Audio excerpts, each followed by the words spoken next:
Now speak to a very good friend of the show, the highly respected former government minister and best-selling author, Anne Widdecombe. And does this stink to you?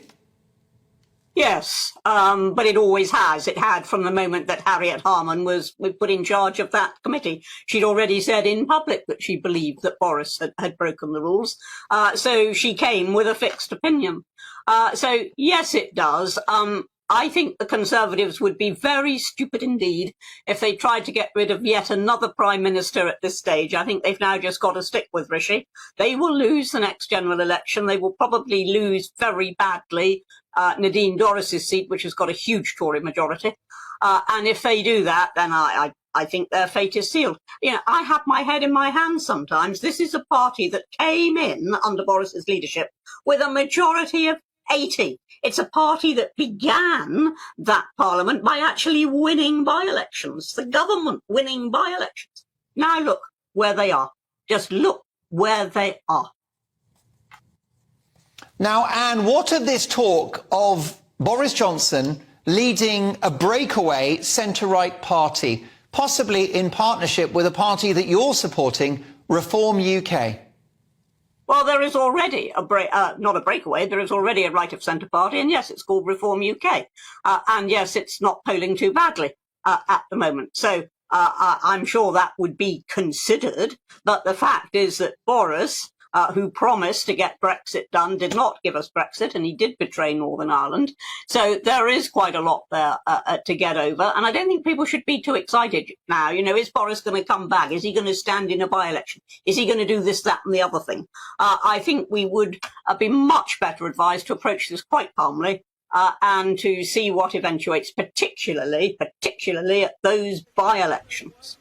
Indeed. Now, Anne, I think we can all agree you write Boris Johnson off at your peril, although it would look like his future within the Conservative Party is not looking wildly hopeful, is it? Do you not think he's burned so many bridges with those backbenchers that any hope that if he won in a seat, an alternative seat like Henley at the next election, that they'd welcome him back as leader with open arms? That's not going to happen, is it?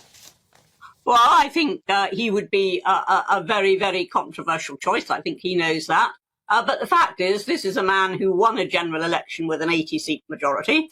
If Rishi Sunak goes on to lose a general election, probably losing even more seats than that, and gets a derisory result, then I think the party and the country will say, hang on, who delivers for us? Who delivers? But, you know, that's up to them. And can I, apologies for interrupting you. You interrupt Anne Widdecombe at your peril as well. Anne, does this strike you as potentially an establishment coup, or even, dare I say it, a Remainer coup? Oh, I think the Remainers have a tremendous hand in the whole anti-Boris scenario right from the start. Right from the start, they were furious that Boris won on that promise, which he did not fulfil, which was to get Brexit done. What he got done was not a Brexit at all, and as I say, it betrayed Northern Ireland. But the Remainers have always hated him for that. And yes, I mean, I think that, you know, their hands are in this. Their hands are on the tiller, but they're driving the ship towards the rocks. They don't realise it. What about Boris Johnson's motivation now that he's out of the Commons? He's going to make a few quid, isn't he? He's going to have a newspaper column, I would have thought. He'll finish all the book contracts that he's signed up for. Perhaps he'll become a GB News presenter. Let me put it on record that Boris Johnson can come to this channel and host a show. I've been receiving texts from the boss, and this is not a drill. That's right. We are... breaking news, offering Boris Johnson a show on GB News. He's got the time, and of course he's got the talent. He's not as good as Nigel Farage, but we'll train him up.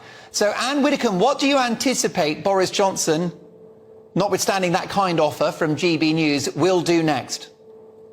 I think you probably summed it up. He's got books to finish. He's got contracts, literary contracts to fulfil. He'll almost certainly get a newspaper column. I imagine he'd get one just for the asking.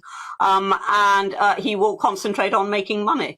And maybe at some stage he will want to come back. He's not a man who gives up that easily. Maybe he will want to come back. But for the time being, he and the party that he once led are in the most almighty mess. They are a laughingstock The party I served for 55 years is a laughing stock. And can I just put a spanner in the works here and ask a slightly balancing question? Isn't this rather petulant behaviour from Boris Johnson? Isn't he one big crybaby? After all, he's brought a lot of this political scandal on himself, particularly the chaotic scenes at Number 10 during the pandemic. Well, you could say that he's brought some of it on himself, but I think an awful lot of the campaign against him has been pretty malicious. I don't think he's a crybaby.